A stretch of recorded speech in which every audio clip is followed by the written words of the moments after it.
to my parents' house. Almost every Sunday that I can, I come in to see my parents because, it's great. We can talk on the phone and everything like that, but I just want to go and see them and talk to them and make sure they're okay and, help them with anything that they need to have help with.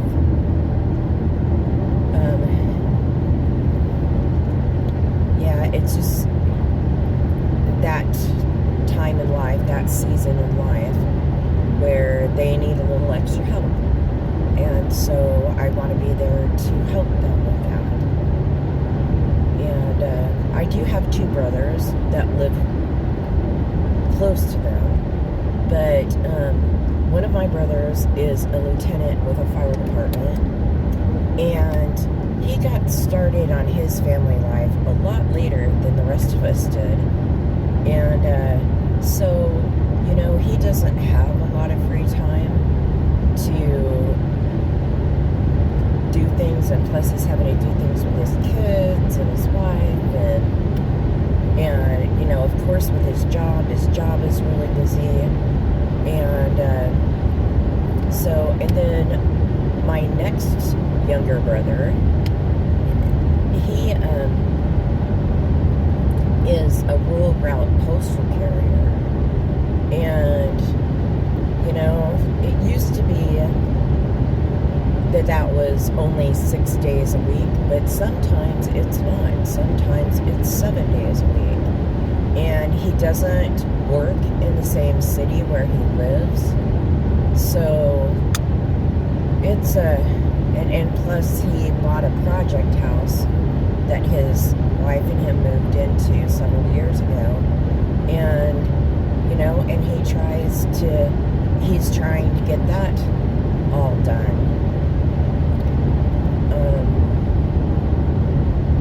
So it's not too bad. I only live about an hour away. And I'm not going to talk for the whole entire hour. Or if I do decide to make an hour-long video, when I go in to do the editing, I will break it up into parts. Today I just felt like getting started, and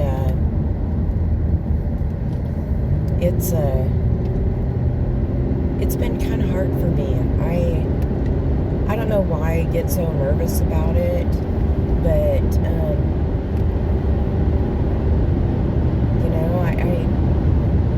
I just do. But I'm trying to find my fears, and there's a couple of my friends out there that know about these fears that I have, and they're helping me, they're inspiring me, they're encouraging me. And so I decided just recently to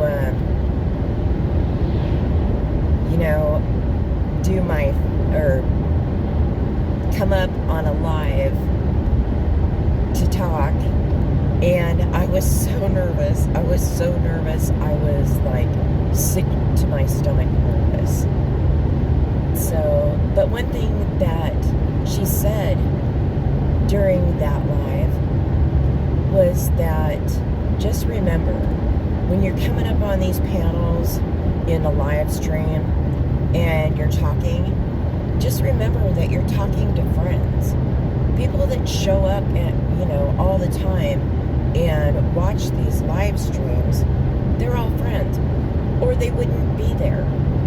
So, yeah, that's a great way to look at it. And so I just have to look at the fact that if people are coming back and interested in what I'm having to say or what I'm showing, then I should consider you my friends. And what I wanted to start this channel for is for family and friends. And like I said, to shout out other channels that I watch. You know, up until now, I've had a YouTube account since 2013, and I've just supported other channels. I was a non-content creator, but not only do other people on YouTube inspire me, but my own husband inspires me also. I can't tell you how many years my husband has tried to have me on his videos, and I'm like, no, I can't do that. No, I don't want to be on your videos. So yeah, so I haven't been. And when he's accidentally caught me, you know, on his videos, for the most part, he has edited those pictures out. But he has caught me in a couple and left them in there. He just doesn't tell anybody who I am, but I'm in there occasionally.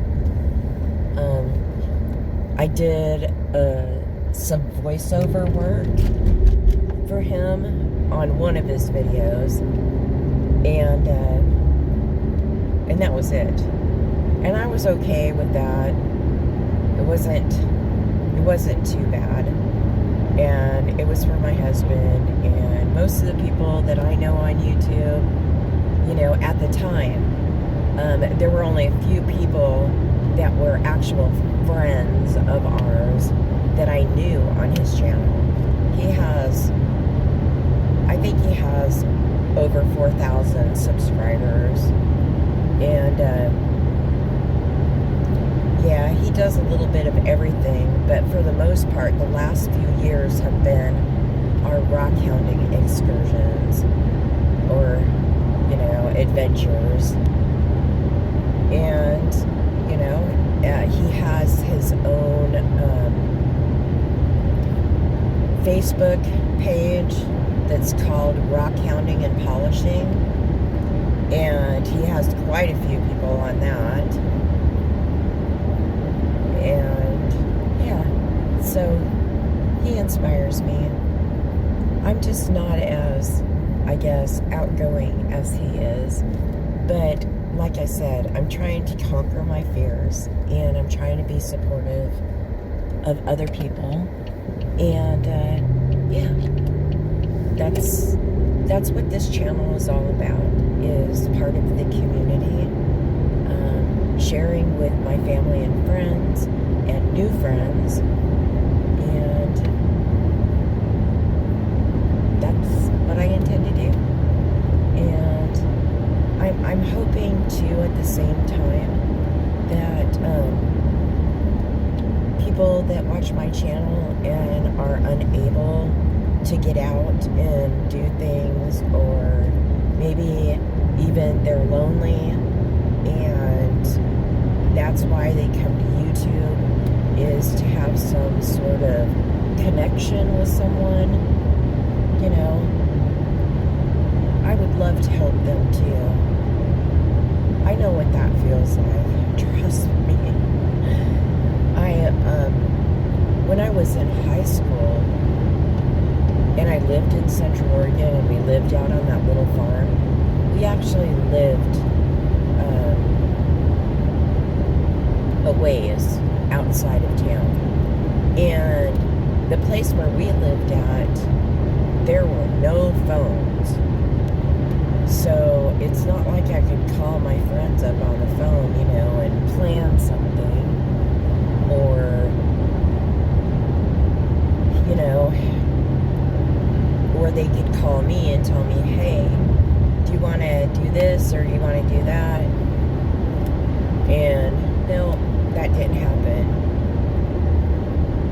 But I had a horse. I had more than one horse, but I had one horse in particular that my parents had bought before we left the valley and bought the land over in Central Oregon. And she was a retired racehorse, and her name was Indian Ferry. And when we first got her, she had been put out to pasture after she was done racing. And they literally just put her out to pasture, and that was it. Her hooves had thrush in them, and they were upturned. They hadn't been taken care of. And she actually had louse very badly. And so when we first got her, she had to be treated for that problem, and that was one of my jobs to do. And we had to get her healthy because what we wanted to do, or my parents had intended to do, was to breed her with our Appaloosas that we had. And they did, after we got her all better and everything, they did breed her, and she got pregnant, but something really strange happened during that pregnancy. Evidently, she absorbed the fetus as if her body was lacking something. And so that was really odd. I had never heard of such a thing before happening. But my parents decided not to breed her anymore. That it was probably past the time for her to be bred anyways. And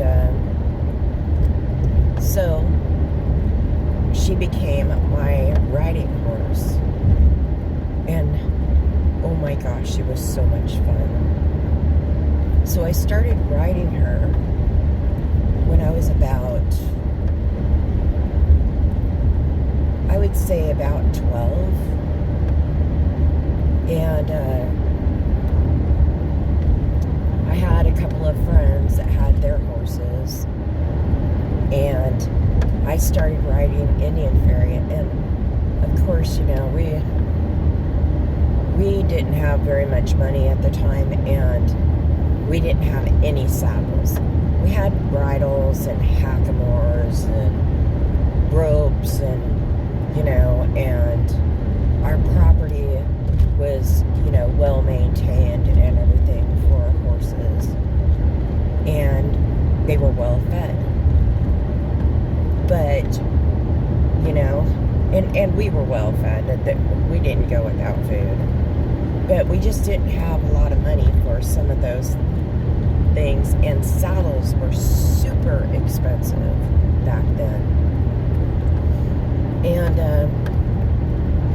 so anyway, so I rode her bareback most of the time. And one of the things that we didn't catch in the beginning of some of the issues that she was having after they put her out to pasture was that she needed to have her teeth floated. And when I put the bridle on her and used that, she would hold it in her teeth. So we're talking about, I'm riding an ex-racehorse that loves to run. And she's running full out in a field, and I can't stop her because she's holding the bridle and the bit, or you know, the bit in her teeth, and it's not moving, you know. And as a 12 and 13-year-old, I wasn't exactly, you know, the strongest in the world. So I had to switch from using a bridle with a bit to a bridle with a hackamore. And I know a lot of people don't believe in using hackamores, but for me and for her, that was the best possible thing to use with her. And she did respond, and it didn't hurt her. And as opposed to what some people think, it was the most humane thing to do when we went out and went riding.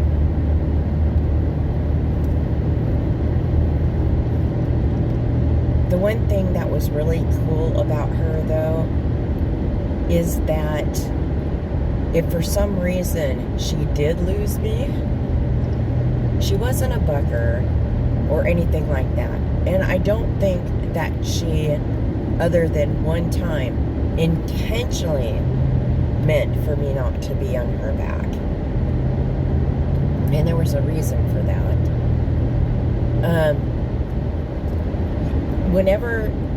One time I tied her up outside of one of my friend's house, and she untied that bridle. And you know where she went? She went home. You know, other horses that we had, when they got loose, home was not where they were wanting to go. They were wanting to go somewhere else. But every single time that she got away from me, she always went home. And I thought that was so super cool. She was like my best friend in high school. I mean, really, like I said. I had my brothers who were younger than me by 2 and 3 years. But still, you know, we were really close when we were little and everything. But as we got older and I got into high school, you know, we didn't always get along the best. And so, and other than my mom, I was the only girl. So I had to find other ways to entertain myself. And horses and Indian Ferry is a horse, but Indian Ferry was like my best friend. That's all I can say, you know. I loved her dearly. And I'll tell you, you know, when you're growing up and you lose animals, it is super hard as a child. But as an adult, I've learned it's just as hard. But when Indian Ferry passed away, it was a traumatic experience for me. Oh my goodness. But I'll leave that for a different time. Because on my first video, I am not going to start crying. Anyways, I am going to shut things down now, and I'll talk to you on the next one. Bye.